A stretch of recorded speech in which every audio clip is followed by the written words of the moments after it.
Well, good afternoon. Good afternoon, everybody. Good afternoon, friends. How are you folks today in this wonderful Monday afternoon here, and perhaps morning for some of you, and perhaps evening? Uh, welcome to another episode of Conversations with Dune and Friends. And today we have a wonderful guest joining us. We have Mr. Tye Jones joining us all the way from Edmonton, Alberta. I'm here in Sherwood Park, Alberta. Good afternoon, Arya. Dr. Arya Sharma has joined us here and already said hi. Hopefully, you're able to hear my voice nice and loud and clear. And Arya, let us know if you can hear the sound. That's wonderful. So let me just do a quick introduction of our guest before having him join us for an hour and a bit here over the lunch hour here on what is actually a long weekend, Monday morning here for many of us who might have today off as well from work. But Tye Jones. Tye Jones is a guitarist, a vocalist who has been in many bands over the last few decades, and he's quite a popular person in the community here, very well known and certainly well loved in our community. So music was always in Tye's family, being the fourth youngest of 10 children, and although left-handed, had to learn righty. Tye started singing by accident because a lead singer of a later group quit. Now Tye is influenced mostly by Tom Waits, John Fogerty, and anything else blues and rock and gritty and real. He likes to play the a Telecaster because it sits nice in the mix. And recently Jones is in love with his Les Paul Goldtop. Now his vision for the band is, make it your own and don't play too many notes.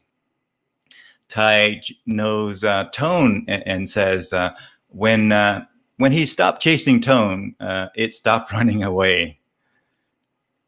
Well, friends, please help me in welcoming our guest today, a wonderful guest, Mr. Tye Jones. Hello, Tye. How are you doing today, my friend? Good, very good, Dune. How are you? I'm well. This is working great so far. You're looking awesome, my friend. What is that? We got some art behind you there. I see it says Tye Jones and some That's the stars. backdrop. Yeah, wonderful. That's the backdrop for our band. Nice. Hey, I'm going to ask you to perhaps extend the introduction a little bit. Tell us more about your background, Tye, before we get into some, videos and photos and memories and stories and all of those things. And I'll ask you some questions as well. Sure. But before that, maybe tell us a bit of an extended background to, where you were born and how you got to here. Okay, I was born in Edmonton, Alberta, 1958. I think that I'm younger than I look. No, you look young. A lot of people think that I'm in my late 30s or 40s, but I'm actually about to turn 62. So, I was born in Edmonton. My family came from the U.S., and we've been in Canada since 1905. We're probably some of the first Black people in Western Canada. And Canada has been very good to us. Yeah. So tell us, you basically been around Edmonton your whole life, hey? Sounds like? Yeah, I grew up in Whitehorse, Yukon. And we moved up there when I was only 12 years old. And my father had a company up there, so I grew up. All of my formative years were in the Yukon. I left there when I was 19 years old, and I came back to Alberta to go to attend college at Red Deer College. But I moved to Calgary after Red Deer, and then moved back to Edmonton when I got married. And I guess that was mid 80s. So I've been in and out of Edmonton ever since, between Edmonton and Calgary. Hmm. And I've been back here about 10 years now. Yeah, yeah, nice, nice. So tell us a bit about Yukon. You lived up there for a while. What was your memory of Yukon? Maybe you could share a little bit about that experience. I will. It was a beautiful place, Mm, just paradise. It was really good for myself and my family. I would have to say I basically grew up there. hmm. Um, a lot of good friends still there. Just the beautiful landscapes, the wildlife. Even the weather didn't seem to bother me, because when you're a kid, you don't really care about the weather too much. You just want to be Hmm. with your friends and be outside and all that. So even though it is colder, I wouldn't say that it's truly a lot different than Alberta. Hmm. Um, it does get darker, but when it gets lighter, it's light all night. Hmm. So you certainly enjoy your summers up there. Yeah. And I had a great time. I had a great upbringing up there, and I really miss it. I've been back a few times, and I'm still in touch with many of my friends and some extended family. Great. Well, that's wonderful. So again, just a reminder to everybody, regardless of where you are, elsewhere it might seems like a really cold place and all that kind of stuff. But again, you get used to it, don't you? You get used to it pretty quickly, and you learn to Absolutely. kind of enjoy what it has to offer, like you mentioned. Yeah, absolutely.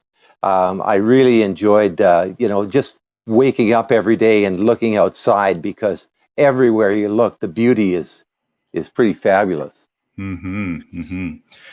Wonderful. Well, tell us a bit about what you took in college. A little bit, my friend, if you don't mind sharing a little bit about that. So you went Sure, to, was it absolutely. Red Deer College, did you say? Yeah, Red Deer College, just down the road from here. I Hmm. was uh, I was lucky enough in high school to be taught by Ted Harrison. Hmm. Ted Harrison is a very, very famous Canadian artist, and he happened to live there. And just as a sidekick, he was teaching at the high school. Mm. So he frankly told me that there was nothing more that he could teach me. So he had me design my whole grade 12 program, Hmm. and for that, I painted a large mural in the school library, Hmm. and it's still there to this day, as far as I know. Hmm. And it was based on the Lord of the Rings. Wow. And yeah, we'll kind of be ahead of its time, because I mean, this was back in 1976, 77, a Wow. long time ago. Hmm. Hmm. And I was really into fantasy then. And so based on that, he took me to some of his openings Hmm. in Edmonton, Hmm. and I was amazed. He told one of the directors at a gallery that I was the best student that he ever had, Hmm. and the gallery owner immediately wanted to do a uh, a show on my work, Hmm. but I didn't really have any work except for what was done in grade 12. Yeah. And so I decided to go to art school. I went to art school in Red Deer, and I took marketing and photography as well as art. Hmm. I learned a lot of stuff that I still use to this day. Hmm. And again, met a lot of really good people. I actually met Katie Lang there. Mm. Katie Lang was in college the same time I was. Hmm. So got to jam with her a little bit and saw her formative years, and that was really interesting. Yeah, nice, nice. So again, sounds like the arts has always been part of your life. When did you realize that you're going to be into arts and music? Has that always been like from a very young age, art and music were Yeah, it absolutely was. Art and music was always very, very big influence in our whole family. Hmm. I come from a very large family, and all of the boys played music. Hmm. And my mother used to, she formulated bands throughout the family. Like 3 brothers would do this, and Ah, 2 brothers would do this, and then there would be a solo act, and we would go around the community of Wildwood, Alberta, yeah. just west of Edmonton here. Uh-huh. And we would play at community centers and schools and Mhm. even private homes. Mhm. And that was as far back as I can remember. Mhm. So it was all very, very natural when the family was together. The instruments would come out and the good times would just start. Mhm. Yeah, wonderful. Well, thank you for sharing that. If I was to ask you how many bands you might have been in over the decades, by the way, how many? It sounds like you've been playing music for at least four decades, or maybe even 5. Is that right? Yeah, I was probably 12 or 13 when I picked up the guitar. Mm-hmm. My oldest brother Bobby was a very, very important influence for me, Mm-hmm. and he was the one that got me to start playing right-handed guitar because there wasn't a left-handed guitar in the whole house. And every time I picked up the guitar and turned it upside down, I'd basically get smacked because that's not how you play a guitar. No, that's not how you play a guitar.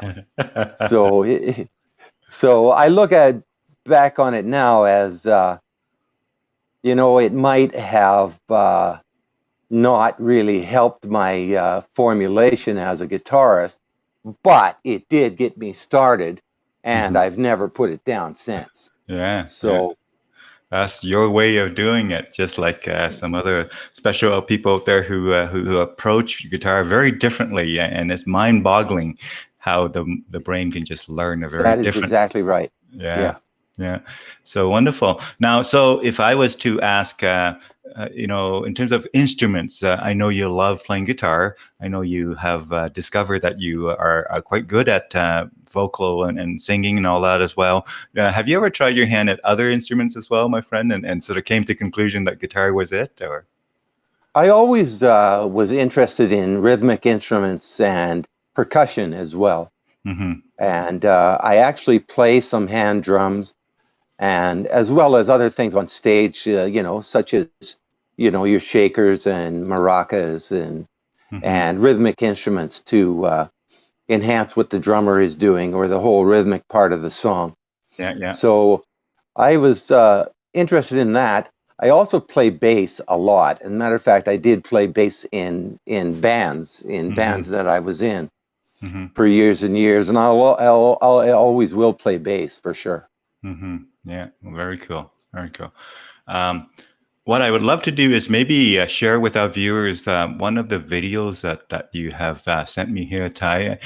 This video is called the Wicked Game.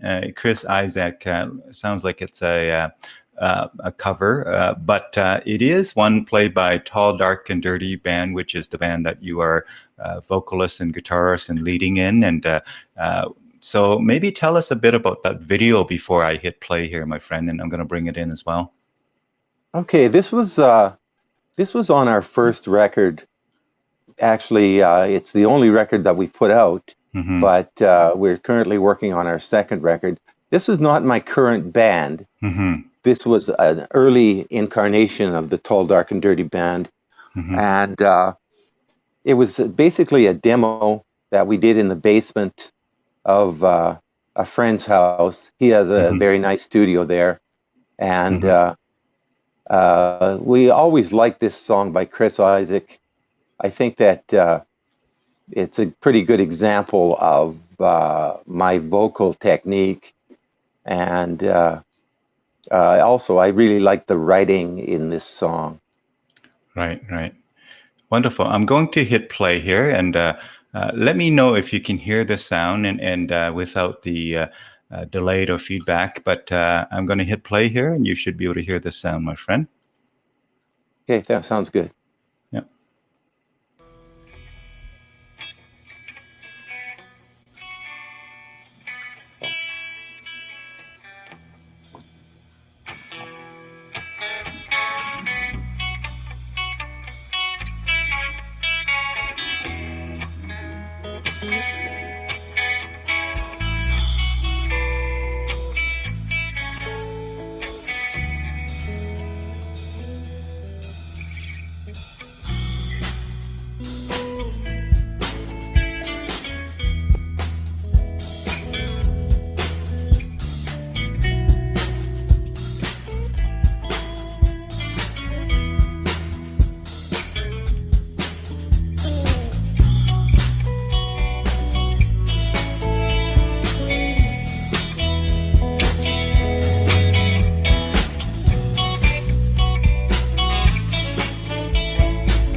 fire. No one can save me but you.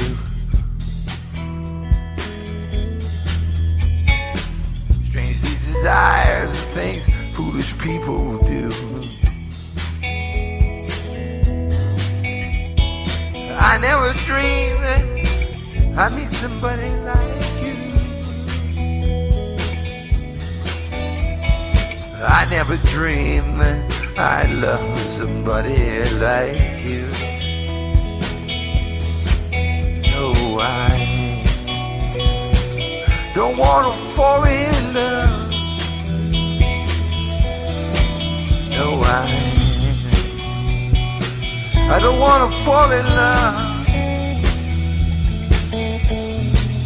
Now with you, babe.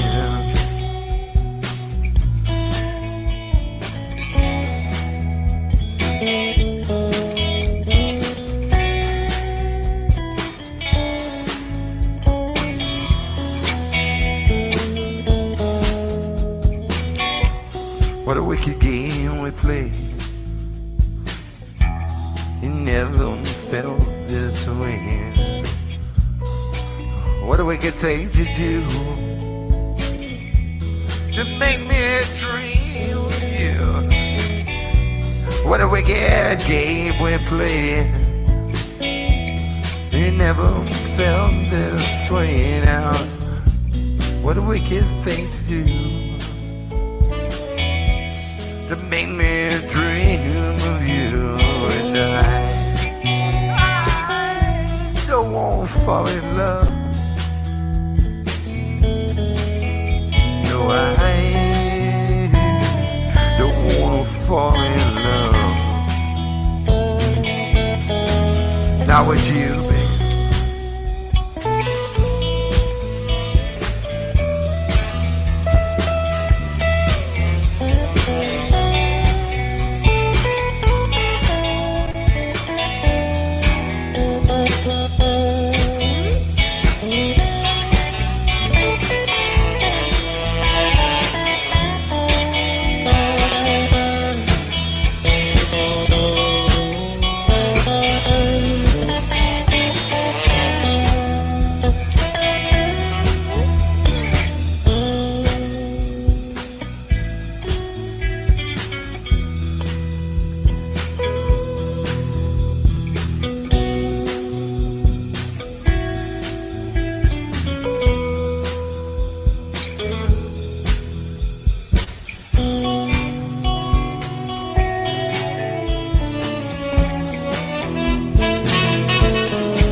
Game we play.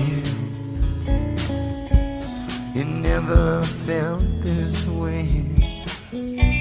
What a wicked thing to do, to make me dream of you. What a wicked game we play.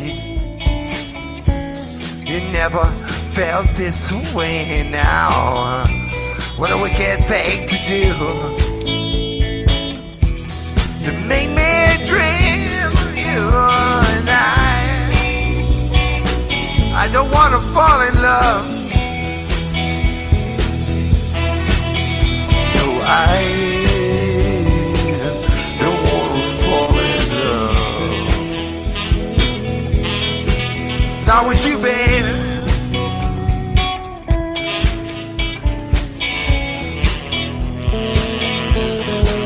Not with you, babe.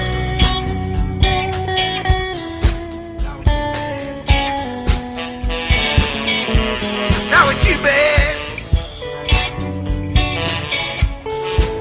Not with you, babe.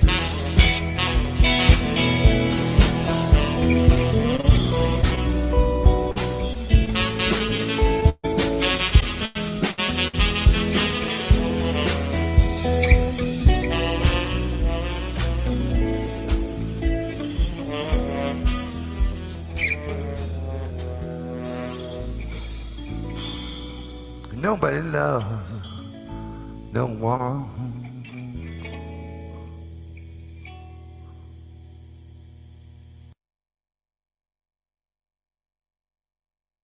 Fantastic. That's when was that when was that Thanks, Dune. recorded, Ty, roughly speaking? That was about Yeah, yeah, 2014. yeah, About yeah. 2014, Cool, yeah. cool. So tell us. So the band has Mhm. changed quite a bit Yeah, since then. yeah. And frankly, that was one of our first recording outages. So Hmm. I'm expecting my whole next record to be totally different, Hmm. Hmm. totally different. Yeah, All new material, a lot of different instrumentation as well. yeah, yeah.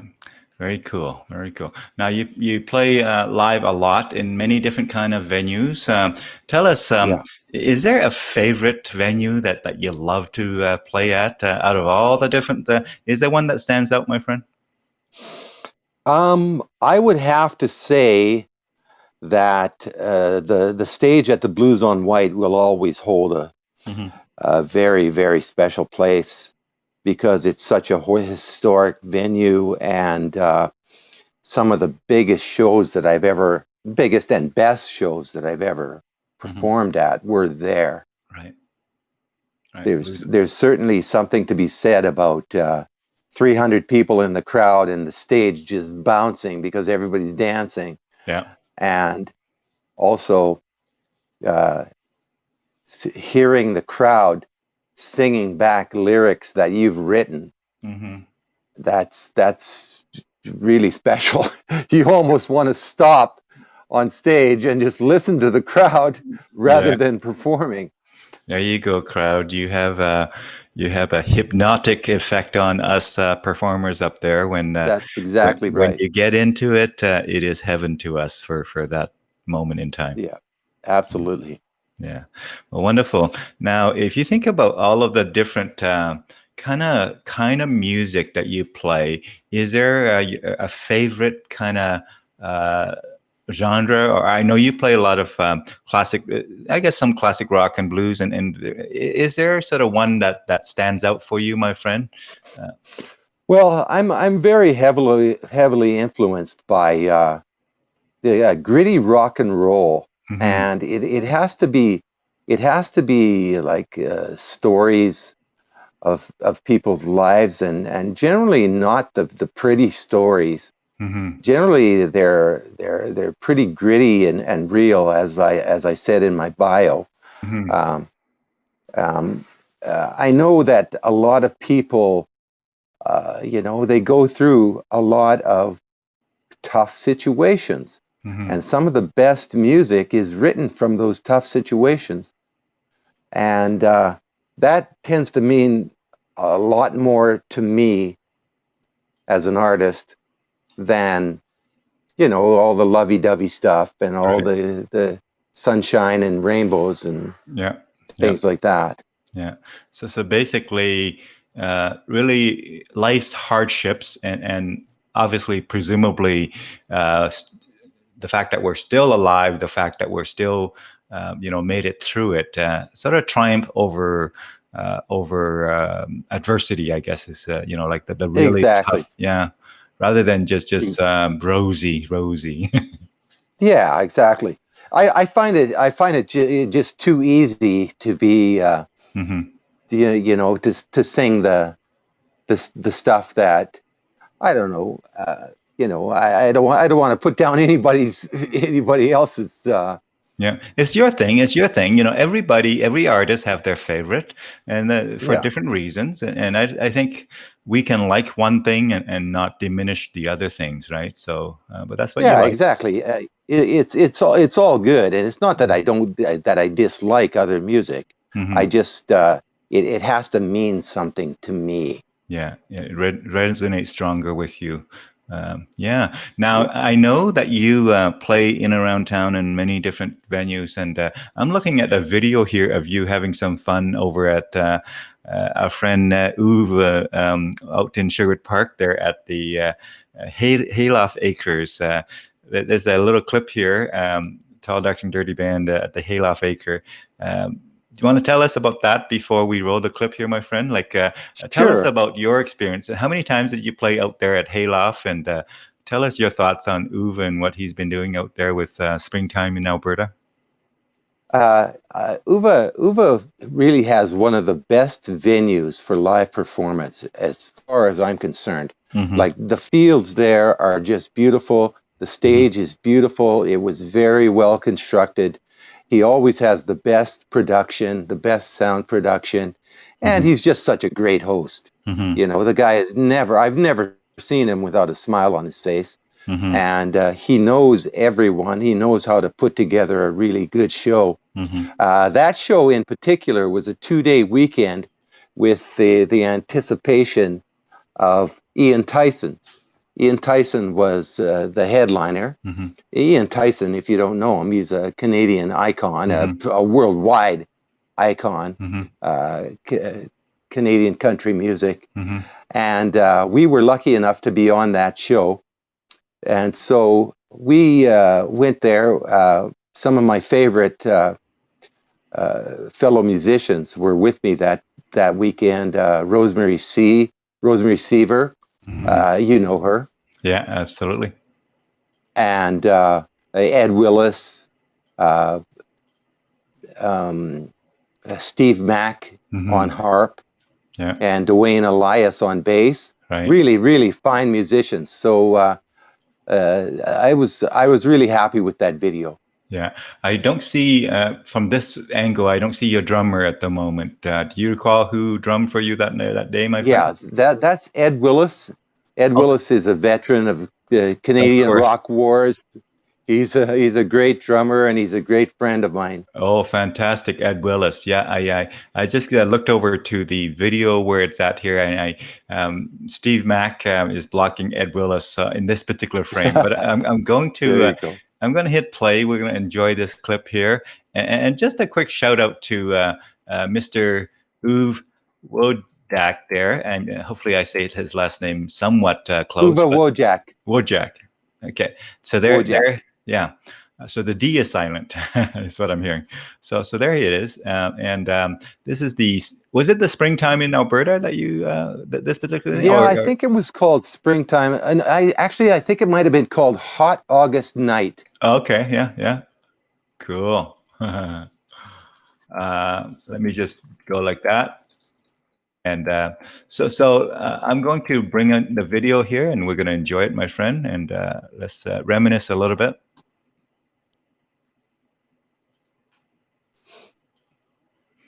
Let me know if you can hear it when I play it here. Sure. Yeah, I can hear it. Perfect.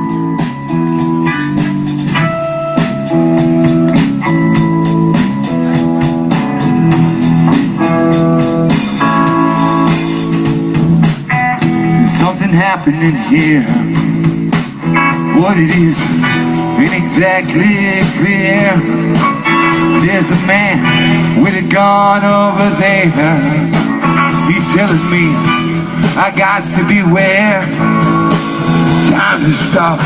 Hey, what's that sound? Everybody look what's going down now.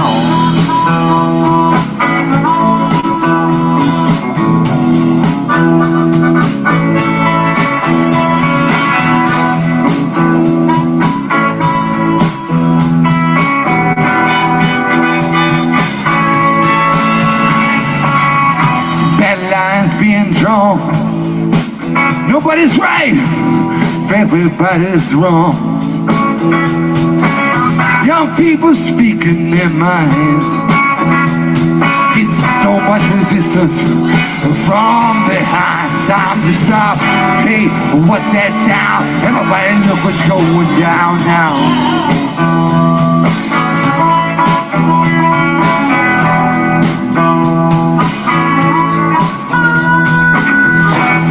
Paranoia strikes deep into your life. It gon' creep. You know it starts when you're always afraid. You step out of line, make cold, take you away. Time to stop. Hey, what's that sound? Everybody look what's going down.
for the heat.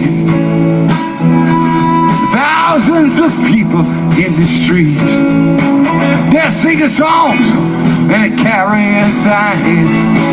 Folks they say hooray for our side. Everybody now stop. Hey, what's that sound? Everybody look what's going down.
Stop.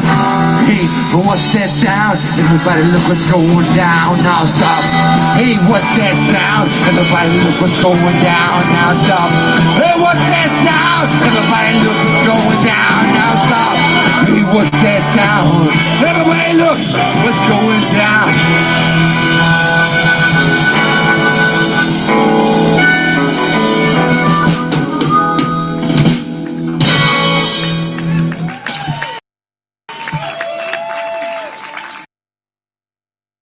Very cool. So that was that was fun. That was in August, you figure, hey? So about this time of the Yeah, year. that was yeah, exactly. It's almost to the date. As a matter of fact, I was looking up on my Facebook memories, and that same clip came up. So I think it's almost to the day. Wow, there you go. We're just reliving the. Was it last year or the year before? How many years ago was it? Yeah, that was a few years ago. Right. Yeah. A few years ago. I think 3 years ago. Yeah. Cool. I think I remember that one. It was quite a hot day as well, too. Yeah. Wow. Oh yeah. It was a great time. Yeah. We have Michelle chiming in here. She loved that video clip. She said it was a lot of fun. I can just read it out to you as well, my friend. So she said that was a lot of fun, Michelle Arigani. So thanks for joining us again, Michelle. Michelle is one of the regular viewers who tune in whenever she can live, and when she's not able to tune in live, I believe she actually tuned in to many of them afterwards and watch the recording. So Tye, thank you so much, Michelle, for your continued interest and support and encouragement. Thanks, Michelle. Mm-hmm.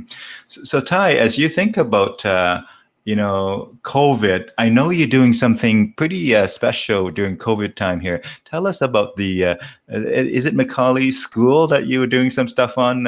Give us a bit of a story on that, how it came about. Yes. Yeah.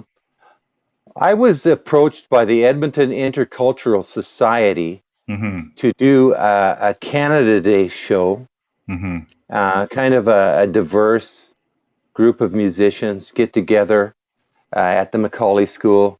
And the Macaulay School is now all controlled by nonprofit organizations. It's no longer really a school. It's a historic site. Okay. And so that event went really, really well. It was very well attended, and we had probably 6 or 8 different diverse acts there. And so from there, they decided to let us use that, to continue to use the space. Nice. The good thing about it is we can play outdoors or we can play indoors if the rain is bad. So our next show we had there was even more successful. We had a lot more people in the audience because we had got the word out. And we also had a nice PA system and an even more diverse group of musicians. So now we're into the third one. It's going to go on the August 14th, which is a Friday. Yeah. And I know that's a little tough for some people because some people are actually working. But so far we've got almost a full bill.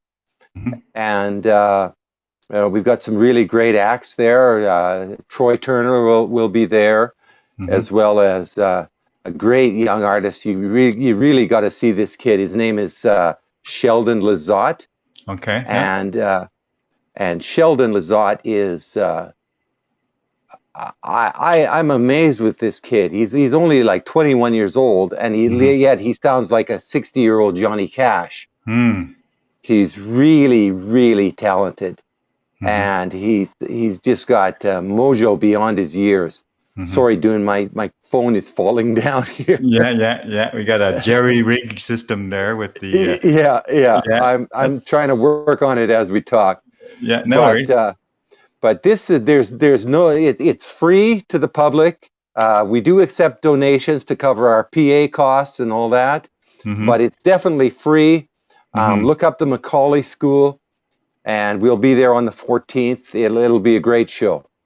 Yeah, in fact, I'm going to share a quick video here that you have. Give me a second, and of the school, and I think it must have been maybe the. Did you do it every 2 weeks so far, Tye? Or yeah, it's been approximately every 2 weeks. It really depends on what other things are happening at the school. Right, I hear you. Yeah. So as they can fit you in, as there's availability of the venue, but you have been sort of entrusted to kind of provide that community kind of connection there with the musicians there and whatnot. So that's fantastic, and I just need. It really is good. Okay. I'm back. There you go. Gravity is playing tricks on you, my friend. Is it ever? Yeah. So I have to get myself a tripod. Yeah. I'm going to go ahead and share this photo here, just so that a viewer can get a sense of what we're talking about here, my friend. So I'm gonna go ahead and bring it in. That's good. I'll just be right back with you. I just got to reconfigure here. Yeah. So this is the photo that Tye was referring to. Look at that. We have some folks I recognize there, very much so. It's a bit of a small kind of zoomed out view here, but I can see Dana Richard. I can see Jim for sure. I see Jim there. And is it Jim? Yeah, looks like.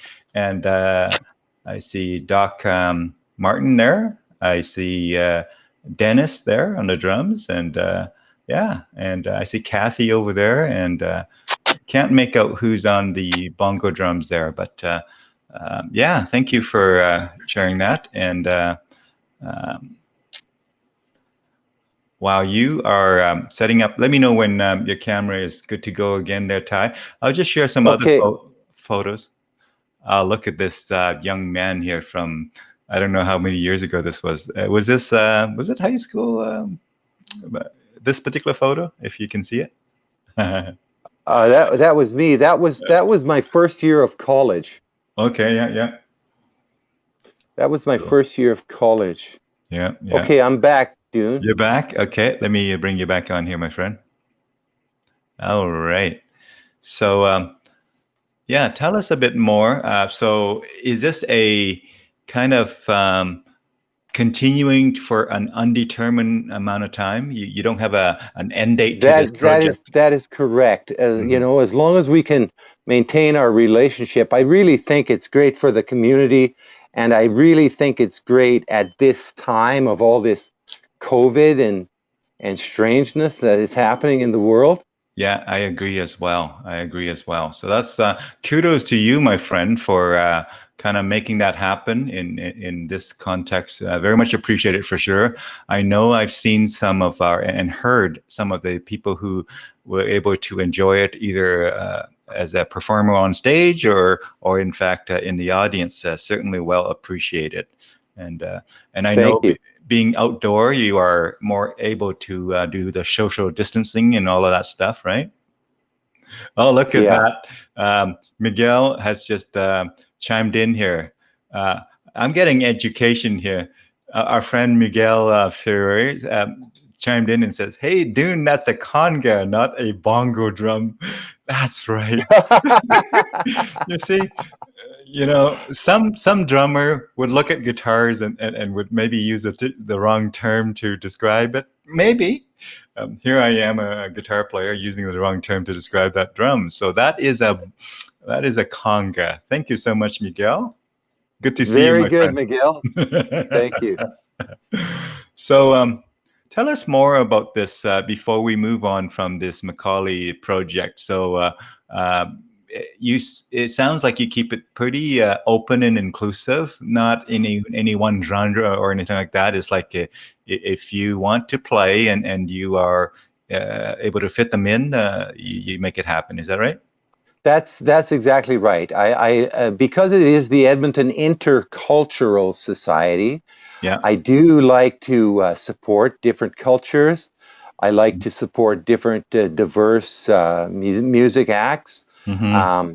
For instance, we had a band from Mexico, Mm-hmm. and then we have very young artists and very untried artists. Mm-hmm. We want to be inclusive, Mm-hmm. very inclusive, and offer people an opportunity to get their word out, Mm-hmm. and also show the community something different, something that is maybe makes them feel a little bit edgy. Mm. I think that it's good in this day and age to broaden your scope. Just see something a little different. Maybe open your eyes to something new. That's fantastic and exciting and very noble direction, my friend. Thank you for doing that. So tell us Thank you. more about your own musical sort of desires or direction as we sort of, let's say for a moment, in a few months, we're able to put COVID in the rearview mirror and be able to move on beyond COVID, however that new reality sort of stabilized to look like. Do you have a picture of what your preferred musical kind of journey looks like? Do you have a vision for that you'd like to share with a group? I do. I'm really, really excited about the direction that the Tall, Dark, and Dirty band is going. Mm-hmm. We have a pretty standardized musical lineup. We are bass, guitar, drums, and saxophone.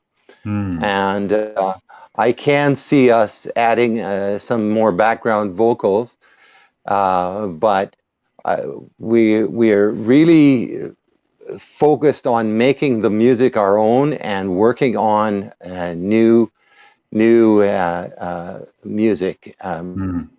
music that I've written. Right. I've been a writer for many years, but I never really had the vehicle to make it go. Just because you're trying to make a living in clubs, Mm-hmm. Mm-hmm. I've never really had the time to really focus the band, but now the band has a good solid focus, and we're starting to play our original music. Nice. So a few more original sort of performances going forward, and certainly original recording. Now, tell us if you have to guess how many original you have written over the years or decades. What would that guess be, my friend? Roughly. Oh, I've written many songs. I would say that at the moment I have enough for probably two 8 or 10 track albums. So this first album shouldn't be shouldn't be too hard to nail down the material. I still have to decide what studio we're going to do it with, and what producer, and all that sort of thing. But I'm pretty confident with the music. I like the music that I write, and I've got some pretty good feedback. I'm also pretty honest with myself. I don't, I'm a veteran of the wars, so. So I know what's good and I know what's bad, and I'm certainly not going to just do it for ego or anything like that. Yeah. You want to serve the people, you want to serve the music, and you want to be of value, right? Yes, exactly. Cool. We're going to show another video clip soon, but before going there, my friend, I'd like to hear more about your, do you have a highlight in your music career so far? Is there a story that you can tell that says, this was my highlight, it really resonated with you? Do you have one of those stories that comes to mind? I do, actually. I was playing at a jam in Calgary. I was the host of the jam, and there was a great, world-renowned guitarist. His name is Amos Garrett. Oh, yes. Amos Garrett is renowned even amongst people like Eric Clapton as being one of the most influential blues guitarists. And he's a treasure to Canadian music, that's for sure. Anyway, Amos Garrett was sitting there, and I happened to be sitting at the same table as him. And Amos didn't even know me, but he had been watching me, and he said, "You're a little bit on edge. What's your story?" I said, "Amos, I am so intimidated to be sitting here in the same room as you and have to go up and share that stage in 10 minutes." Because I was like flipping out, which is totally not my character, because I'm generally, a pretty confident person. Oh, hold on. Let me, could you repeat that last sentence for us, please? Yes, absolutely. Your video went out there for a moment. He says to me, "Tye," he says, "I don't know you and you don't know me, and I can't do what you can do. You may not be able to do what I can do, but I can't do what you can do." He says, "Nobody can except you." He says, "So get up there and rip the paint off the walls like you do every time." And that gave me so much confidence. So much confidence that this great player would acknowledge that he could actually learn something from me. And that really set me up for a lot of my future as a live performer, because I realized you don't have to be the virtuoso. You don't have to be the best guitarist. You don't have to be the best singer. You just have to get up there and do it. You have to bring it. You have to bring something. You got to bring it every time. Every time. Yeah. Well, that's cool. Well, thank you for sharing that story. And now I would love to flip to the other side if we could. Can you think of a kind of a low point in your music career where you might have considered, oh, I don't know if this is for me anymore. I think I'm going to, kind of hang up my guitar and just sort of whatever. Do you have a low point that you like to share, my friend, and how you came out of that? I do have a low point, or actually many low points. But like all of us do. Yeah. Yeah. About 10 years ago, Dune, I had a really bad stroke. And I almost lost everything. I couldn't speak. I had to relearn how to swallow. And I was always choking. My memory was gone. My left side was gone. And the only thing that saved me was the music. I really had nobody. And just picking up my guitar was the only thing that I had left. And if I wasn't singing every day, rebuilding my voice and working on my memory through the songs that I knew, I might have never played music again. And that really showed me how much music had to do with my life. So I've never gone back to work. I've decided that this is what I'm going to do. This is what I'm going to do going forward. And I've never looked back. I've never looked back from that time. And it was a blessing in disguise. Yeah. So good and bad. Yeah. In other words, that life and death kind of, again, stroke, which is very much something that all of us are at risk, certainly. And the fact that you have experienced that, and the low point of actually a life and death situation there.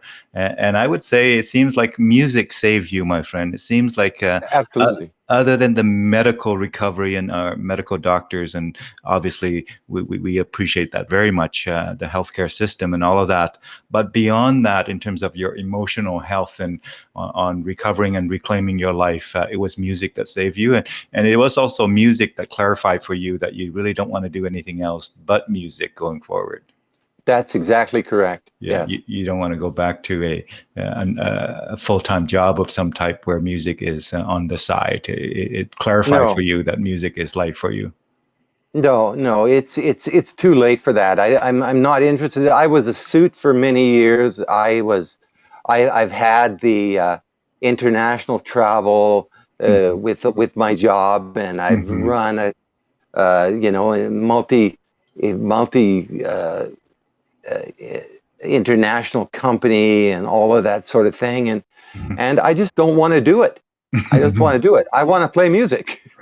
Yeah, well, you know what? There's a stage of life for everything. You've done your other stages, and having almost lost your life and having to rebuild it and reclaimed it, came the clarity that you now have, right, about music. That's exactly right.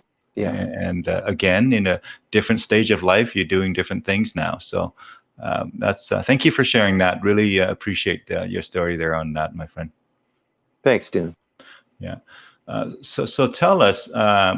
So now that you're playing music as the sole focus and not having to kind of deal with other quote unquote jobs and things like that. What are your thoughts on music sort of going forward for yourself and for your band and for the music industry? Maybe just your own take on the music industry and where it's heading and your thoughts on it, if you could. Well, the music industry it's a very tough industry. You really have to have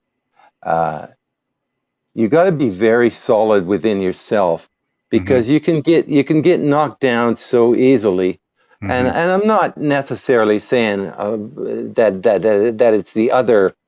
I really feel that it's a brotherhood. I've never met so many great people as other musicians, and that was always something. When I was a child, it was very hard for me to find people to mentor me, to find people to help me move forward as a musician. And so I learned from that, and I learned that we have to have those young people coming up. We have to help them. We have to help each other. I will never be the guy that turns my back on other musicians or young musicians that, they might not even ask for help, but if I can just tell them something about their performance and always you know, in a positive way. I want them to know that what they're doing is important, and that they can always get better, and that the journey is never over. It never really will be over. You know, you'll never be so good that you can't get better. Yeah, as you mentioned before, music is life and life is music for you. And for those who choose to live that way, that is a very sustainable way to kind of say music is not a destination. Music is a journey, much like life is, right? Exactly. So as long as you're enjoying the journey and make the best of it, it is not any destination that you have to be at. You just have to do your thing, bring it. Yeah, bring it every time. Yeah. Oh, cool. Well, thank you for sharing that, my friend. I'd like to maybe share another video. We got some photos that will bring out some stories as well. We'll do that. But in terms of video, I'm going to share the next video here, my friend. Tell us a bit more about this video. I'm going to just bring it up so I can tell you what it's about here, so you can maybe give us a more fuller introduction. This is a video on Facebook, and it is of you. It says, for the high maintenance women, love you all. And it's you on the acoustic guitar with the hat. And do you know which video I'm referring to, my friend? Yeah, that's right. It's a song called Hard Woman. And certainly this was part of my COVID-19 series, where I was just recording acoustic just songs that mean a lot to me. Yeah, so here it is. So was this in May or June or July? How recent was this? Yeah, that was in June. Okay, cool. Well, let's roll and let me know if you can hear it, my friend. Okay.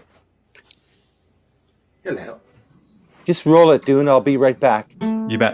Can you hear it? Yeah, I can. Perfect, thanks.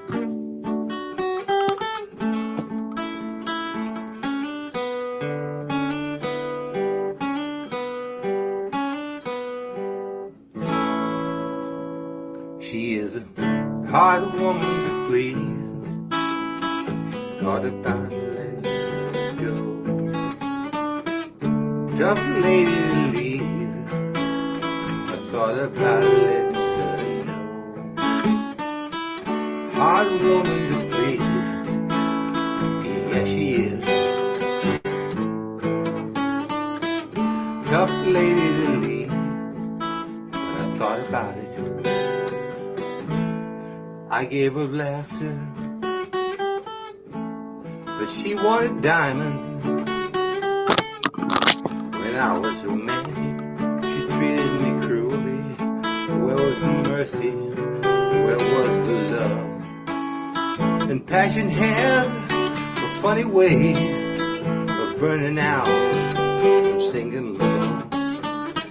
Suddenly it goes out. You wonder where did it go? Hard woman to please. I thought about letting her go. Tough lady to leave. I thought about letting her know. I gave her laughter, but she wanted diamonds. When I was romantic, she treated me poorly. Where was the mercy? Where was the love? Now I'm alone at last, and something inside me knows I could have loved in vain for 1,000 years. I thought about letting her go. And time, it goes so fast. New love starts so slow. I could have loved in vain for 1,000 years. I thought about letting her go. I gave her laughter, but she wanted diamonds. I was romantic. She treated me cruelly. Where was the mercy? Where was the love? Hard woman tough lady. I got to say goodbye. Hard woman, tough cookie. I got to say goodbye. Well, how could I say goodbye to my baby? How could I say goodbye to my baby? So long, girl.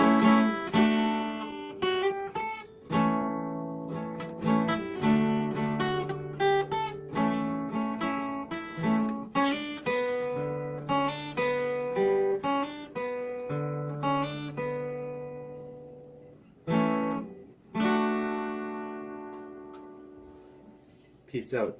Very cool. Very cool. So I love that song. Obviously an original song, I would imagine. Actually, that song was written by Mick Jagger.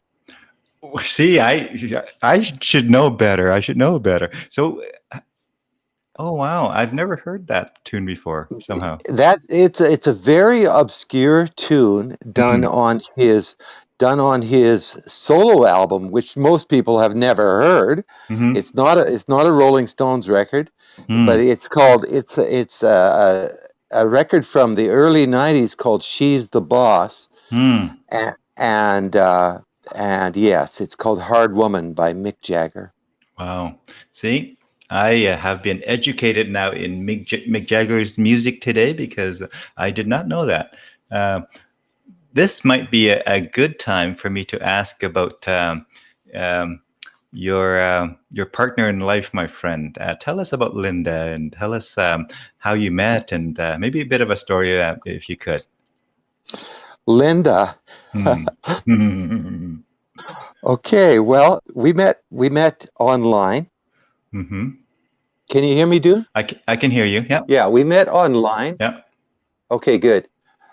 And we've been together a year and a half.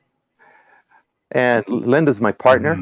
I think that you probably have a picture of her up there right now because I can't see the picture. I do. I'm going to bring it up in a moment. Okay. Yeah. We live together at Spruce Grove. And things are going well. Linda supports me in everything I do. And she's a teacher.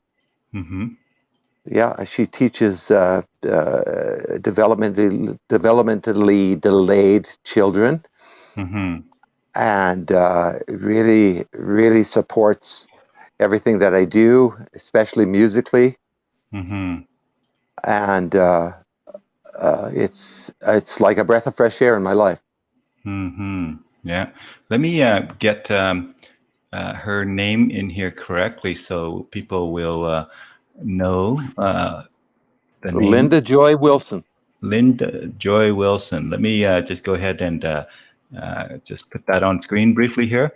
Oh, look at that. I could see the picture. Yeah. Tell me, my friend, so you met online. How did that happen? Is there a story behind that you like to share or that you can share without getting in trouble? She picked me up. Well, we'll have to hear from Linda. She might have a different perspective on that, my friend.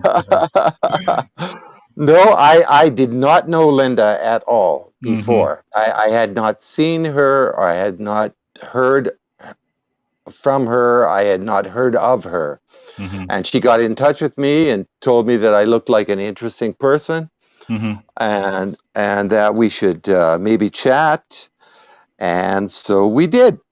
Yeah, it's as simple as that, really. It was, yeah. Just like anything, it starts with a conversation, right? Starts with That's a right. conversation. That's exactly right. It starts with a conversation. Conversations is the start of everything. So if you have conversation with people, you never know where it's going to end up, and what new opportunities might open up. And yeah, that's right. That's right. You have a good way of putting that, Dune. Thank you for sharing that, Tye. And So Linda, later on you can either corroborate that story or tell us a different story of how you met Tye. Okay. I'm kidding. We all see the world from different angles, right? Okay. Okay. No, I'm just kidding, my friend. I'm just pulling your leg, pulling your leg. So tell us, in terms of your music, you know, do you like playing? Have you ever done sort of a duet or is it always full band for you, my friend? I'm going to tell you something right off the bat. I'm not much of a jammer. I'm not much of a jammer, so I steer clear of the jams. I like to attend them, but unless I have Riel Fagnon or some of the really, really accomplished players with me, who I can, you know, at the drop of a hat, make it happen. I don't really like jamming. I like a rehearsed act. My show is a rehearsed act, and I've gone through everything in my head before the show. So I think they call that visualization or something like that. Absolutely, visualization. Olympic athletes do it. Every successful group of people tend to use that as a key skill or technique. Yeah, visualization. I do that. So it's as if I've played the show before, and I have. I've played the show hundreds of times. But I still like to visualize it before I get on stage and then make it happen. I'm lucky. I'm blessed that I am surrounded by really, really, really strong players. I always say, you want to be the weakest player in your own band, and that's me. And that's me. I'm surrounded by really, really strong players who believe in what I'm doing. You bet. And then that means a lot to me. I want to give it up. I want to give it up to all of the great players that I played with throughout the years. Cheers. You know, cheers, hey, guys. Is that coffee? I got just homemade coffee here in my little Canadian Tire jug here. It's not coffee. Just so you know. Cool. But it's Dune somewhere. Yeah. There you go. You know, you have your music thoughts well thought out, and you know what you want, you know what you don't want, you know what you like, you know what you're good at, you know what you're not good at. Sounds like you have lots of time to think about it over the decades, my friend. I have. I've had many chances to think about it and to work on it and to hone it, and try it, make it better. Made many mistakes. But yeah, I don't have any regrets. I'm it's onward and upward, right? Tell me, my friend, I'm going to ask you to come back to your stroke and the recovery from it, and whether you talk about during the experience after. Is there another one or two lessons that you have drawn from that beyond what you shared earlier of, music is going to be the thing, the central and sole focus of your life going forward in terms of occupation and occupation, preoccupation and things like that. Was there some other lessons that you want to share with our viewers? It's not like lessons that we don't maybe have not aware of, but maybe just your own story about how those lessons were revealed to you or highlighted for you. Well, I was very alone at that time. And if I could have changed anything, it would have been that, because I was very lost. I was very, very lost. And I don't mean to speak poorly of our medical system or anything like that, but I felt that I got lost in the shuffle. Right. There were months that went by when I didn't hear from anybody, or I didn't know how to reach out to anybody I mean, I didn't even have a phone. I had nothing. I had nothing. I had to give up my company. I couldn't go back to work. I could hardly speak. And it's as if the whole world ended. So, and I wouldn't put that on anyone. It was a very, very lonely time, and it was a very sad and hard time. But I came through it. Right. I came through it, and like I said before, the only same thing that got me through it was the music. Right. Yeah. So I don't know what lessons I've learned. All I learned really was to be strong, and that I'm a strong person. Right. Yeah. And that I can do it. Right.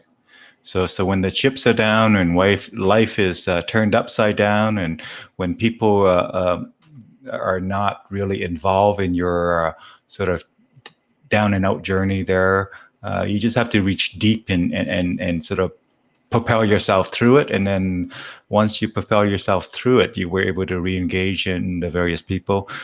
Is how it played out for you. That's exactly right. Yeah. I came through it, and I found that, okay, I can and I will do it. Yeah.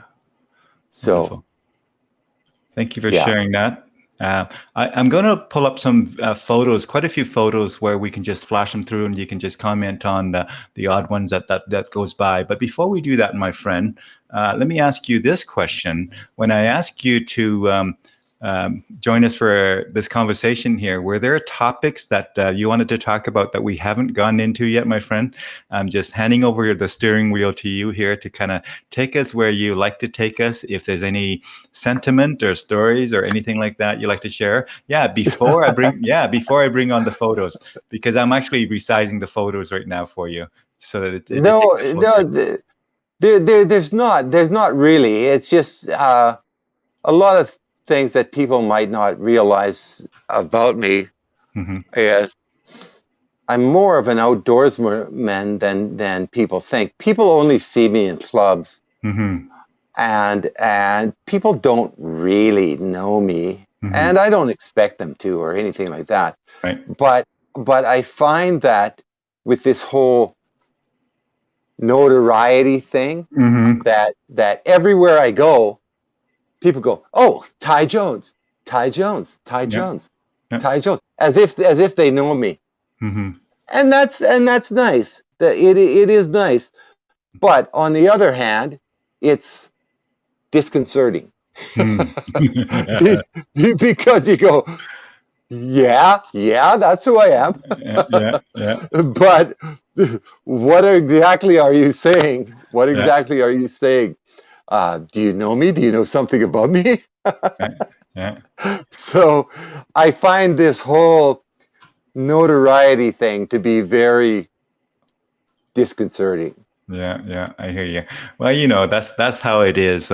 When we put ourselves out there, we get known by more and more people, and there's going to be different levels of awareness. Some would just know us for one thing that they happen to have in their mind. Some would know a little bit deeper, and some would know even deeper. So we get almost these concentric rings, if you will, of people in our lives. And as we put ourselves more out there publicly, we have more of those concentric circles or rings forming, right? So tell us, though, if I was to ask you, what was one thing that would surprise even some of your close friends who know you quite well? They don't know this, this thing. Do you have one of those that you don't mind sharing?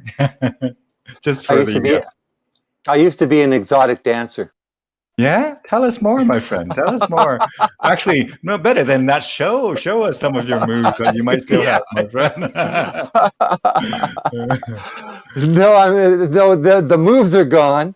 The body is still there. The body's coming back, yeah. The body's still there, but the moves are gone. But yes, I used to when I got out of college and moved to Edmonton. I didn't have a job, and I went on a fishing trip actually over to Courtenay, BC. Mm-hmm. And I was sitting there in a bar waiting to go on my fishing trip. Mm-hmm. And there was a group of young women, Mm-hmm. and my friend goes up to these young women and asks them why they were all there. And they said, well, it's her stagette. Uh-huh. And so he, all of a sudden, I see them all pointing at me, and he says, he comes back to the table and he says, 10 minutes upstairs in the room, you're stripping for the girls. And I went, what? And he says, yeah, you're stripping for the girls. I says, I've never done that before. He says, it's okay. I have a G-string. I says, why do you have a G-string? So that was my initial gig.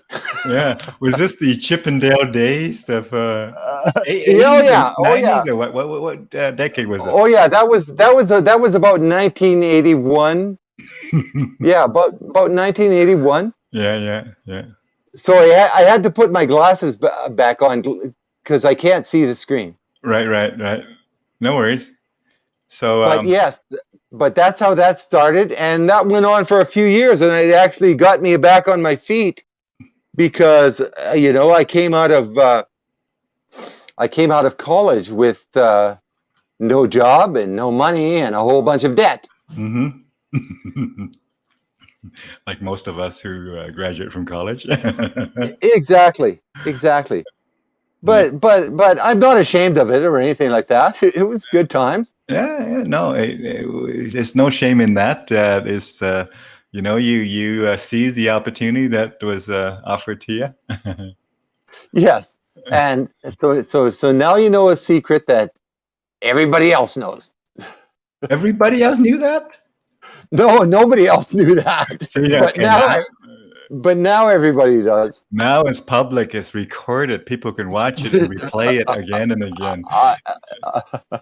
Now, that was so fun, my friend. I'm going to ask again. Because of you said earlier, some people don't know you that well. So I want to give you an opportunity to let people in a little bit. Tell us a second one. That was a first wonderful one. Tell us a second one where people who know you might still don't know about you. Something in your background. You have a second? Something in my background. Yeah, that's not known to the people who might know you. Okay. Yeah. I was a very good fighter. Tell us more. I was a great fighter. Were you trained in it? Did you take some lessons? I trained as a boxer. Uh-huh. When I was quite young, mm-hmm. and I was very talented at it. Mm-hmm. But mm-hmm. my nose bleeds. Mm. If you touch my nose, mm-hmm. if you just touch my nose, mm-hmm. from a very young age, my nose bleeds. So I would be winning a fight, but it looked like I was being massacred. Yeah. Yeah. Every time. And I really could not stand winning a fight with blood all over my body. So yeah, it just looks really bad. Uh-huh. So I gave it up. Uh-huh. So I gave it up. But let me go into that a little deeper, dude. Mm-hmm. Yes. When I was a child, I was the only black kid in a school of 600 people. Yeah. The only one. Mm. And so I had to fight often. Mm. I had to fight a lot. And it's not that if I wanted to fight, I had to fight. Mm-hmm. Otherwise, I would just get beat up all the time. Mm-hmm. And I'm a big guy. I'm a big, strong guy. I was always a big or a good athlete. So I didn't have to get beat up. My mother always told me to turn the other cheek. You're better than that. Do this, do that, do this, do that. And I respected my mother a lot. She's the most influential person in my life. But my father was a lot more realistic. My father told me, here's the 3 lessons. He said, don't fight. If you have to fight, he said, don't fight. Do everything you can not to fight. But this is number 2 rule is, if you have to fight, don't lose. Don't lose. Do everything you have to do to win. There's no such thing as a fair fight. And then the third thing is, if you do fight, if you do have to fight, and if you do lose, don't come crying to me. Because I told you not to fight in the first place. So that changed everything for me. Yeah. I became a really vicious fighter. And so nobody wanted to fight me anymore. Yeah. Nobody wanted to fight me. They'd go, oh, don't go near that Jones. That kid will kill you. Yeah. Because, and that's how it all ended for me. I never had to fight it again, ever. Yeah. So in other words, you were serious about it when it does happen. You didn't go. Yeah, I got tired. I got tired of getting beat up. Yeah. Cool. Well, thank you for sharing. Now, one more thing, my friend. Do you have a third thing that might surprise people? Because you said a lot of people who don't know a lot about you. This is their opportunity to learn more about you, my friend. So, one more thing that might surprise people when they think about Tye Jones. That might surprise people. Yeah. Wow. I don't even know what to say. He'll come to you, my friend. I don't know what to say. A lot of people, I'll just give you a couple anecdotes here. A lot of people don't think that I'm from Canada. A lot of people tell me that I have an accent. I don't have an accent. I'm a Canadian. I'm as Canadian as, like my family has been here so long, since 1905. That's over 100 years. Like look back at your own history. Hey, 1905, that's the same year that Alberta was born, in fact. That's right. Your family came right on the year that Alberta was created, or joined Confederation. Yeah, that's exactly right. I'm very proud of my history. I'm very proud of my family. I'm really proud of my friends and the musical journey that we're all on together. I'm lucky to know such really strong musicians and really strong people in the community that really keep me going, make me feel fulfilled. As far as personal things and like, I just can't come up with one, dude. No worries. We have lots of photos that I want to invite our viewers to enjoy. And I want to also invite you to just glance at them, Tye. And what I might even do, my friend, is I'm going to, can you see the photos from where you are without glasses? I can, yeah. Okay, so. Yeah, there's me being a rock and roller. Yeah. Tell us any story that comes along, yeah. Yeah, there's my family.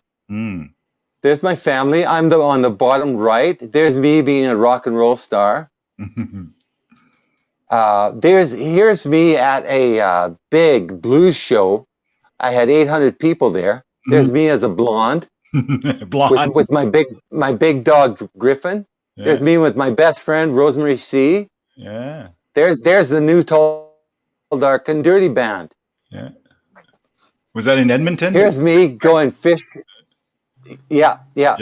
There's Rosemary C. The very, very first time that we ever got together to play music. She looks quite different. She looks about 15. Doesn't she? Yeah, she looks like one of those girls you see in some of those Hollywood movies, California or something or other. I know. Did I say that? Rosemary C. Look, it looks like we dressed for that rehearsal, right? Well, we're almost dressed exactly the same. You look like that fellow in what is it, Mannequin or something? With you know the movie I'm talking about, right? Or one of those movies with the glasses that like that. You guys are back in the '80s, just like that. There's me in college. Cool. People say that I look like. There's me. That's me in college. I had to take a picture of myself and actually draw the self-portrait. So I actually drew and painted that shot. I see. So this was your self subject. This was selfie, how selfie was done back then. That's right. That's right. Yeah, you had to draw yourself. There's some of my cooking. I love to cook. Nice. And I love spicy tuna roll. That's one of my favorite dishes right there. Michelle chimed in again here, says, a Canadian accent. Yup, eh? Thanks, Michelle. So, yeah, beautiful photo. Great guitar. Yeah, that's my Goldtop. That's my Goldtop, and that picture was on the inside liner notes of our first record. Nice. Look at how small that Les Paul looked compared to yourself in the shot there, my friend. That looks like a toy guitar. I know. Big guy. Yeah. As a matter of fact, I have lost so much weight. I used to be 240 pounds, and I went down to 169. Wow. You weigh less than me at 169. That's less than what I weigh, and you're a lot taller than I am. Yeah. Now I'm 195. That's still, that's still. I was very sick last summer, Dune. Very sick. I had my diabetes was out of control, and it took me almost a year to get my weight back and to get feeling healthy again. Yeah. Oh, there you are. That's one of my favorite shots. That's my friend Humbert Medeiros, and we were on stage playing music, and I was in the middle of my solo, and my glasses fell off, and they fell right into my hands as I was playing. So all of a sudden, I'm standing there with my glasses in my hand, and the music's going on, and I'm going, what am I supposed to be doing here? Yeah. That's a beautiful Les Paul. Is that a standard or is that a deluxe? It's actually a deluxe, yeah. That's what I thought. I can see from the pickups there a little bit narrower. Yeah, they're smaller. Yeah. Yeah. Cool. Yeah, that's I love that guitar. I really do. Yeah. Shout out to Maureen Ames of Maureen Ames Photography. She does so much beautiful photos for our musician communities. And Maureen, you are well appreciated, my friend. Yeah. She caught that. She couldn't have caught that photo any better than that. Every time I see Humbert, I want to smack him for laughing at me. Oh, it captures the fun of music right there, my friend. It captures the fun that we have on stage. Yeah, I do love that photo. Tell us a bit about this one. Okay, this is a bio. It's really amazing because I just discovered this book Not even 2 weeks ago, I discovered this book that has all this information about my family in it. And somebody had written a bio about me up to that point. Like up to that point, I was still living in Calgary, and I was still with my ex-wife and all that. And this tells the story of how I attended school in Whitehorse and how I painted that mural in Red Deer College, and all about my career and all this. And it's in a book, a 700-page book. Wow. And I'm going, wow, what a surprise. And there's also other pictures of my family and other stories of my brothers and sisters and some of the history that I didn't even know. Wow. It is in there. Very cool.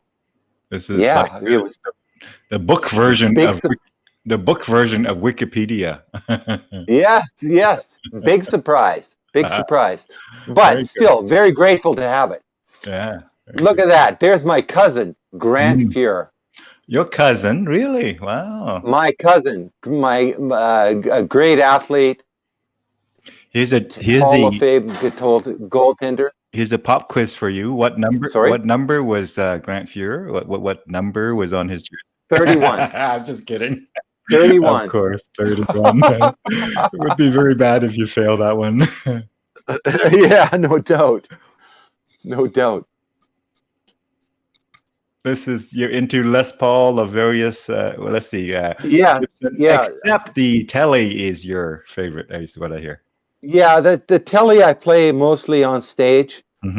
Although I am transitioning into Les Paul territory just because they're fuller.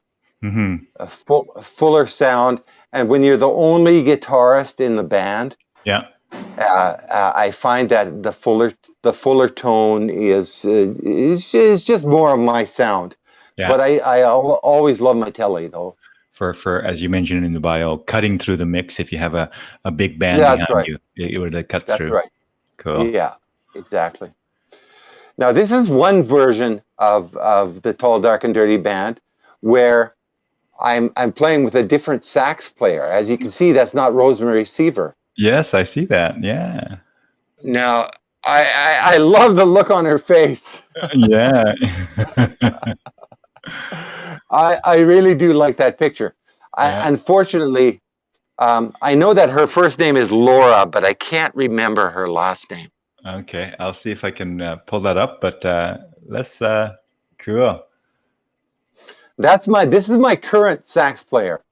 His name is Septimus Alexander, and he's from Barbados. Nice. Sounds like you like the sound of sax, because in many different versions of your band, you've always had a saxophone join you whenever you can. Yeah, absolutely. I like the sound of a saxophone to play the pretty stuff, because I don't play a whole lot of lead guitar. I play some melodic lines, but I don't do all the diddly lead guitar stuff. Yeah. So I like that to be a saxophone. Yeah, I see. So I always like to.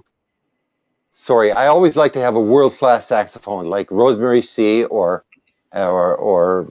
Septimus Alexander. Right, wonderful.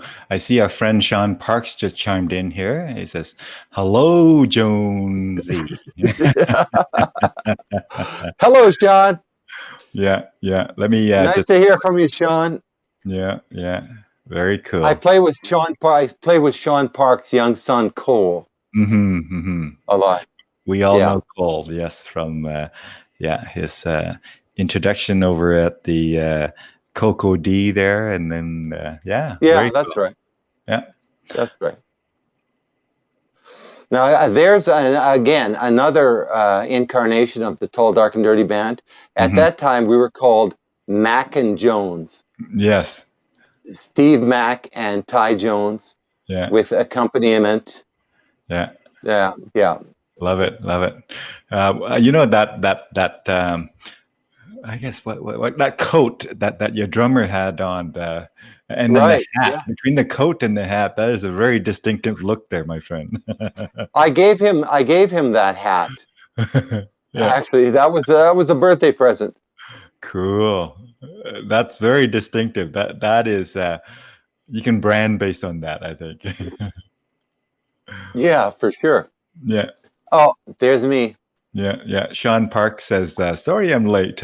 Sean, no worries. There's also the replay. You can start from the beginning when you have time this weekend or another time. I just realized we're on Monday already. Wow.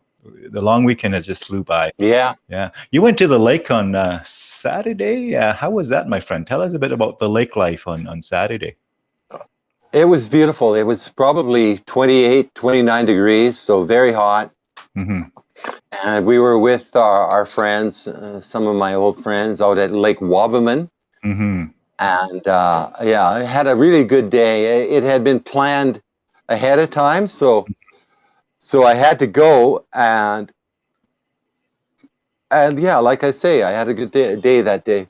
Yeah. Oh, there's me when I was big and strong. That's before I lost all that weight. Yeah. And of course, that is Steve Mack's car there, his That's blues correct. car. Yeah, I recognize that. There's you with That's your correct. Deluxe there. White Now you pants. see do you see the difference in weight there? Yeah, absolutely. That's why I posted those two pictures back to back, because at one I was at 240 pounds, the other one I was 169.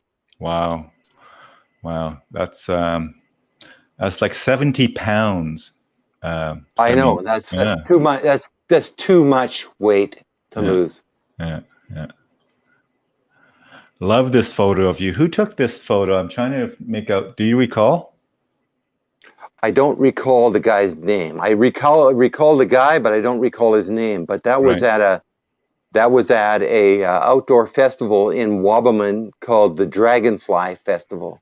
Of course, Dragonfly.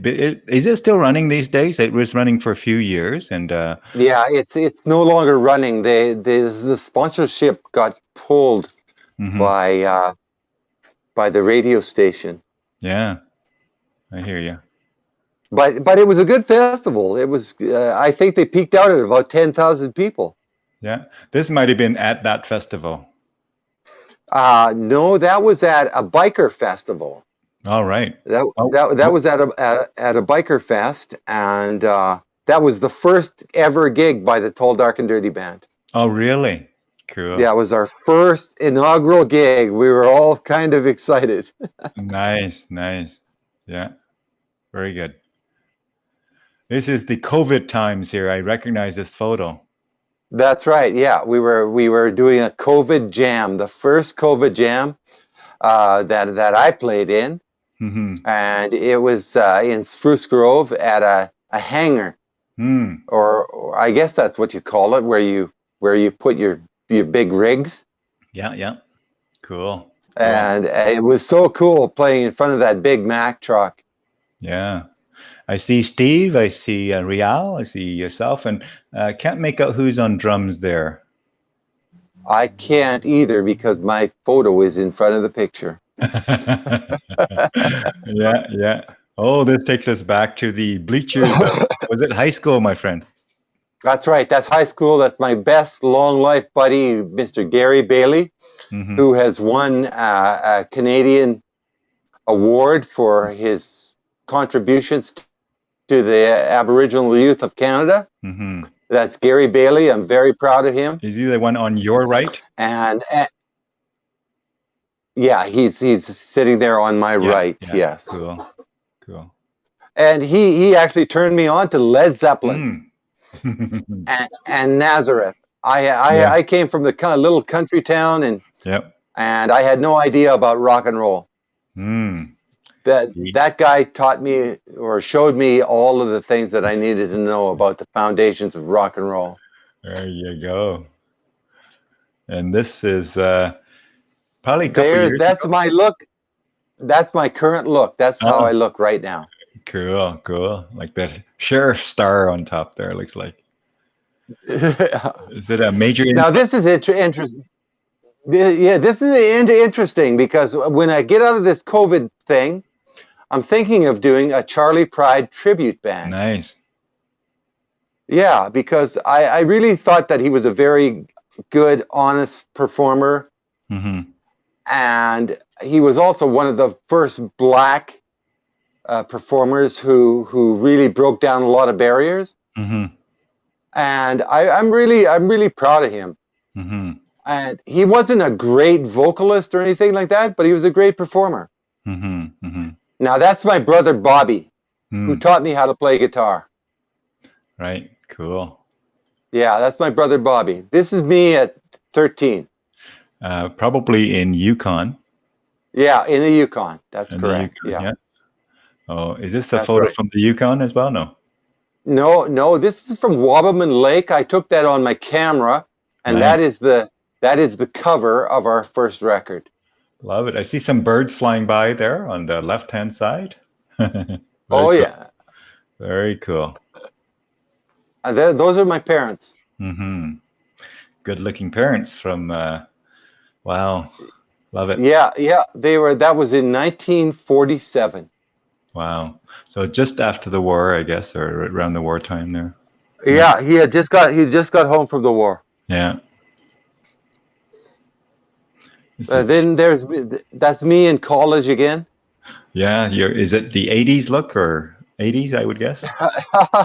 Yeah, Link Ray from the Mod Squad.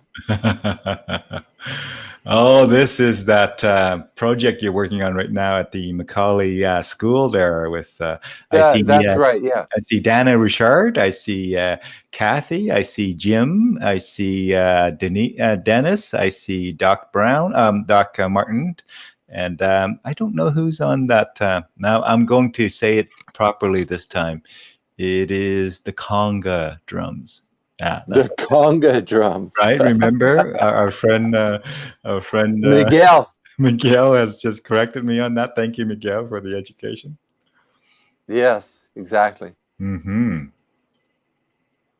And your parents again? There's my parents again. Yeah, that was basically when my father just got home from the war. Mm-hmm. I can hardly even look at this picture without getting teared up. Mm-hmm. Mm-hmm. But yeah, that's my parents. I miss them so much. Mm-hmm. Mm-hmm. Mm-hmm. Yeah. One of your music buddies. We all know this gentleman, of course. Mr. Troy Turner. Yeah. Absolutely. Mr. Troy Turner. Wonderful musician. Yeah, Troy will be on our next show. Yeah. That's our latest poster. Looking cool, my friend. That's a well done poster. I really like it. Yeah, I like it a lot too. Yeah, I like it. Let me get rid of this text here. Tell us about this photo. Okay, that is my niece. My niece, Pamela Parker, was a supermodel back in the 80s, along with some very, very heavyweight supermodels. She worked for the Wilhelmina Agency in New York City, and she would fly from New York to LA in one day to do a single shoot, and then fly back. And she used to date, get this, Meatloaf. Yeah, she used to be in a relationship with Meatloaf. Yeah, but he wouldn't do that, right? Whatever that was. So then it didn't last. He wouldn't do that. That's pretty funny, dude.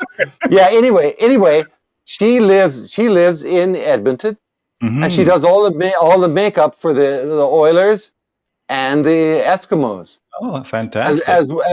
As well as probably everybody you see on CTV. Yeah. Out of Edmonton. Yeah. Did you say that the makeup for the Oilers?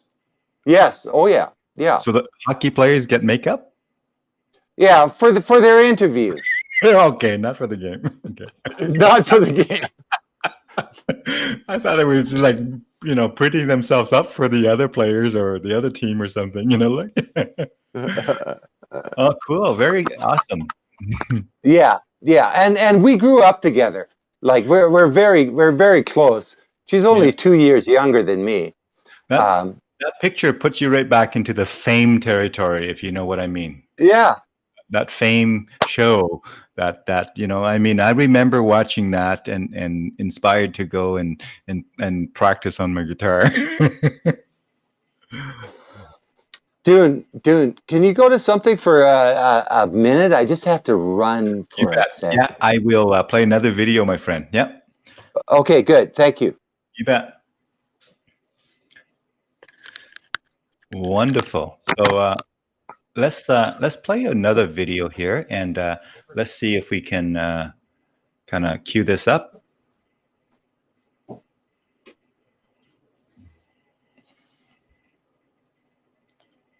There we go. So in terms of the next video, I think I'm going to go to one of the ones that Tye has on Facebook here that he sent me earlier. And I think I'll go ahead and pull that up. So just looking out, viewers out there, do you folks have any questions? I see Sean is having fun there. And Michelle is chiming in. So Michelle says, Dune's crazy today. Okay, maybe this is what happens on a, I guess, long weekend. This is Monday. Officially, my client is off, so I don't have client meetings, but I do have some client work to kind of do later on today for them. But yeah, I had a good day outside yesterday. Rescuing our tractor, which was stuck. Our tractor was actually stuck. A 4x4 tractor was stuck. And get this. I actually used a front-wheel drive Honda Odyssey minivan to pull out my 4x4 tractor, which was stuck. That's how stuck it was. And of course, I was on the tractor, and my son was on the minivan, and we got ourselves out there. So, Tye, it looks like you're back, my friend. I'm back. Wonderful. Look at that. You're sitting back, relaxed. It's like you're in the green room, ready to perform. Looking cool. Tell us, my friend, I'm going to bring up maybe more photos here, and you can maybe, oh, what happened? Your video just disappeared there, Tye. So I don't know if this would help if I do this. So Tye, if your video doesn't come back, let me just see if I can help it here. And if it doesn't, you might have to exit and come back. So Tye, could you do me a favor and exit and then come right back on the link, my friend? And that would be great. So Tye, hopefully you can hear me.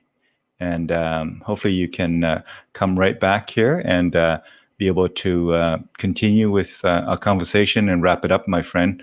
So let's see here. I see Michelle is chiming in here again.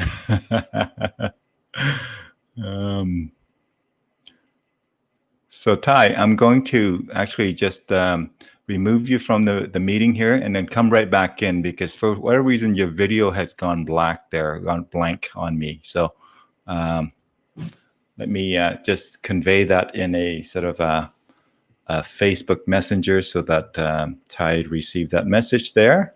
Oh, technology, right? It works most of the times, and then once in a while, it wants to keep us on our toes a little bit. Okay.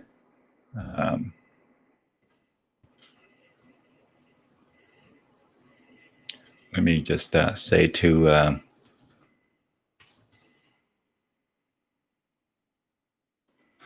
come back in here.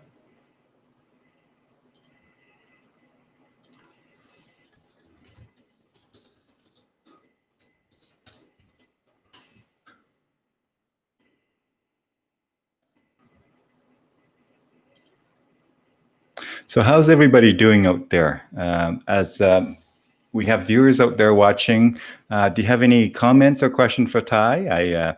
We're on our way to kind of wrap up this conversation here, but I'd like to certainly have Tye back in here for us to kind of wrap it up together.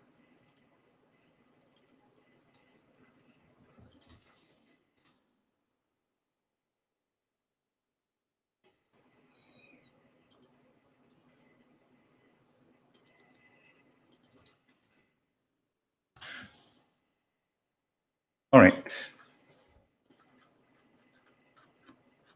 So while Tye is trying to come back in, let me just share some more video. Looking like he is back in. Look at that. There you are, my friend. Technology is giving us a bit of a break here. So you're on screen again, my friend. Hello. Yeah. There you are. So what I want to do, Tye, is I want to spin through those remaining photos quickly, and maybe as you see the photos sort of come across, tell us any kind of sentiment or stories that may be kind of top of mind as you think about it. You see this photo here that I'm showing? Okay. I currently don't see anything. Okay. Let me.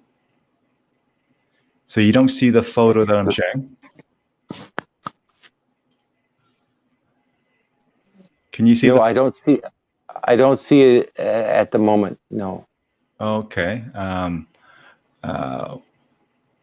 So you just came in and you don't see the photo that I'm sharing. I'm just going to reshare it here, and so hopefully that will help. So give me a second here.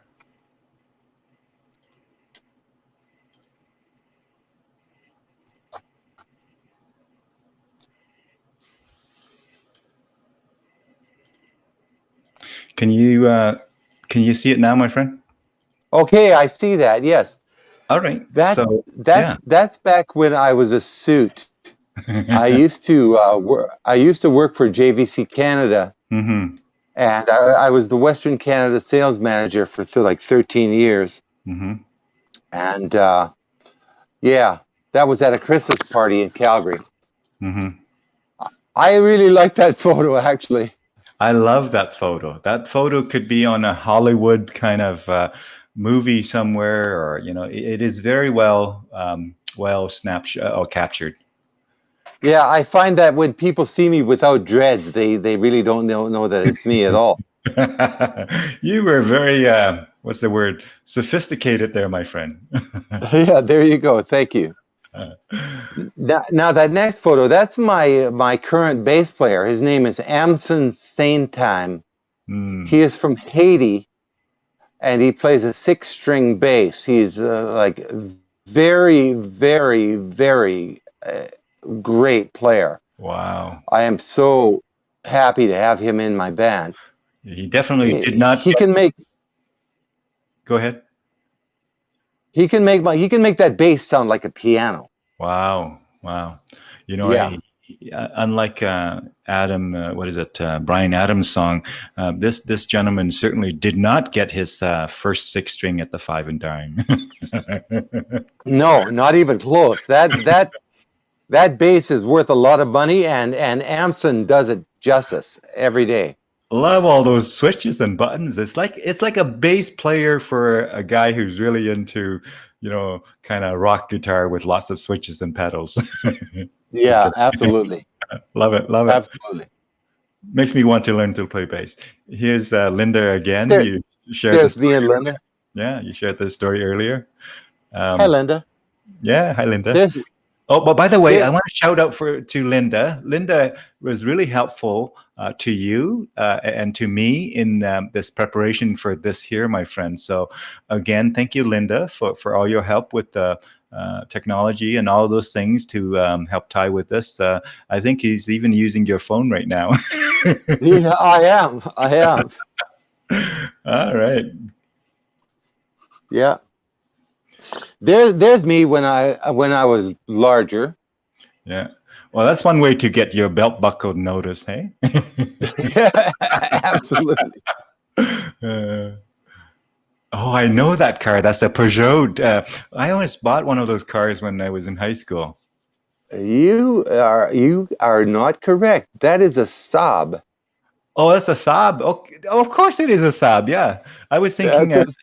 Yeah. Okay. Yeah. Yeah, that's my Saab. That's when I was still working with JVC. Mm-hmm. When I was a suit. Mm-hmm. Tell me about what model was this? That was a 900 SPG. Cool, 900 SPG. That's what they were using. That's what they were using for police cars in Denmark at the time. Yeah. Cool. Now, for those who don't know, Saab is Saab, 2 A's in That's there. right. Yeah, I used to love my Saabs. There's my Telecaster. Love it. Love it. I have a couple of Telecasters, and one of them actually has 3 pickups, so it has the ability to do a Stratocaster sound as well. And I got to bring that out to one of these days, and it's never really seen anywhere outside of the house. So I got to maybe take it out for a ride one of these days.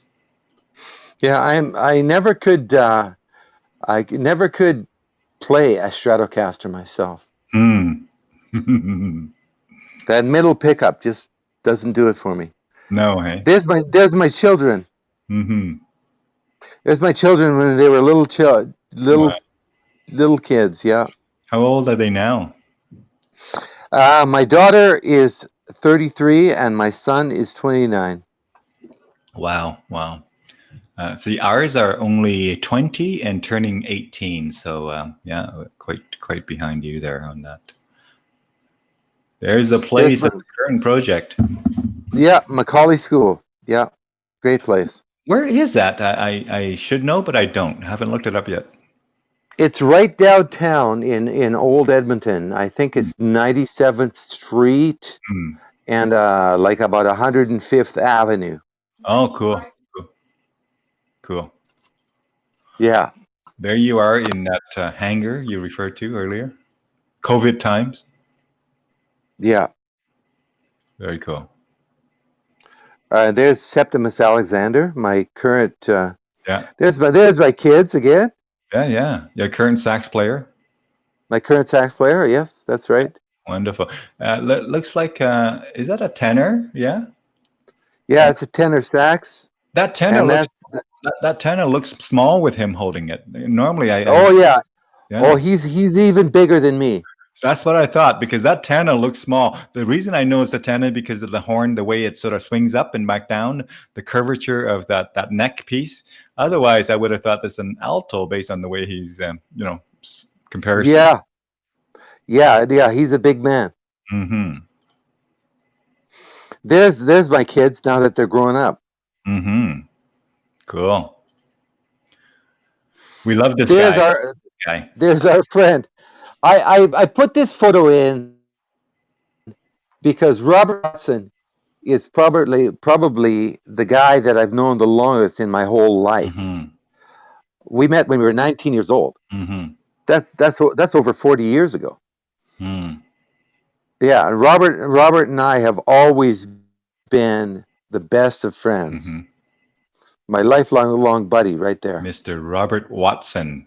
He's out and about enjoying the countryside and all the lakes and all of the camping site with his wife. They, Robert and Laurie sure know how to have fun in the summer, hey?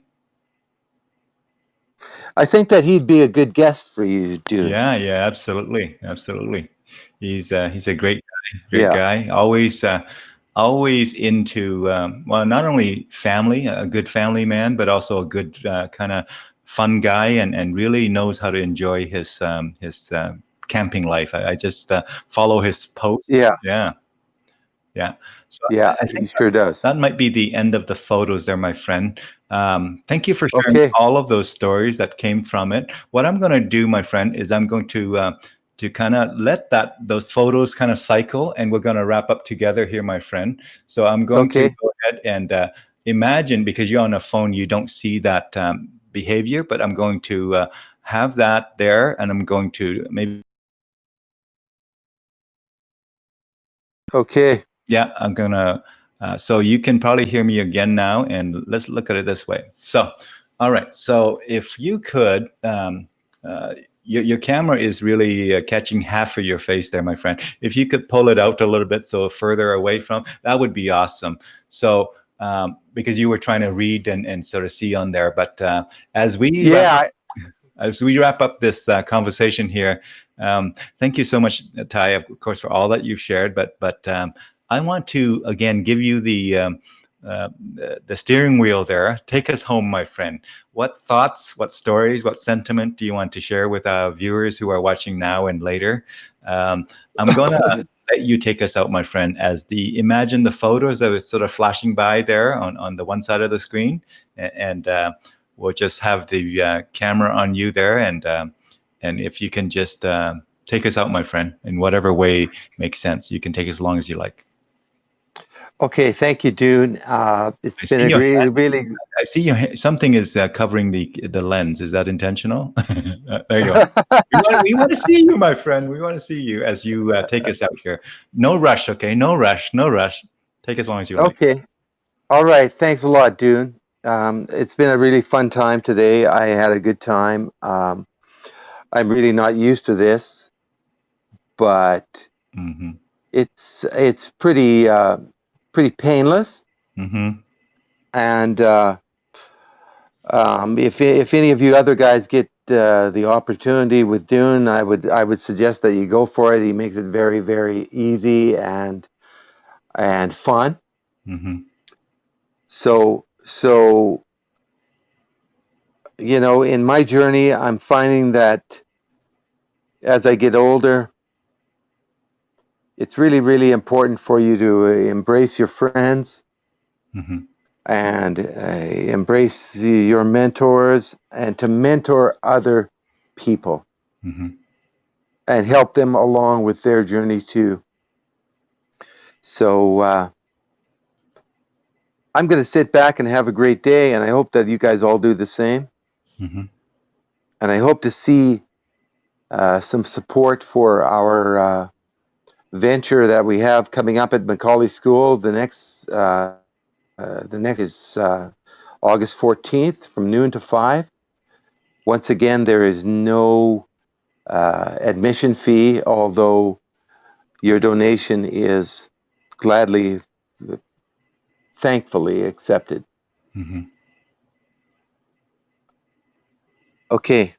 Yeah. That's it for Tye Jones. All right. Well, wonderful. Thank you so much. Have a great day. Yeah, thank you so much, Mr. Tye Jones, for joining us for what turned out to be a couple of hours here of Monday, holiday Monday, vacation Monday, whatever you want to call it. Some people have the day off today, and they might be out and about at lakes and whatever have you before coming home here. But thank you so much for sharing your stories, your music, and your insight, Tye. And again, big shout out to Linda again, your partner in life. Linda, of course, for helping us with some of the technologies and kind of helping you with that as you guys just came back from the lake yesterday, probably somewhat sunburnt and whatnot from that outing. Maybe less so for you than Linda, but so again, thank you to Linda, and thank you so much, Tye, for sharing, and thank you to our viewers out there for watching now on live as well as in the recorded version there. Till we meet again, folks. Have yourself a great day, and take good care of yourself and take good care of one another, and enjoy life, regardless of COVID or not. Just do what you can to enjoy life. Thanks, dude. Thanks, Tye.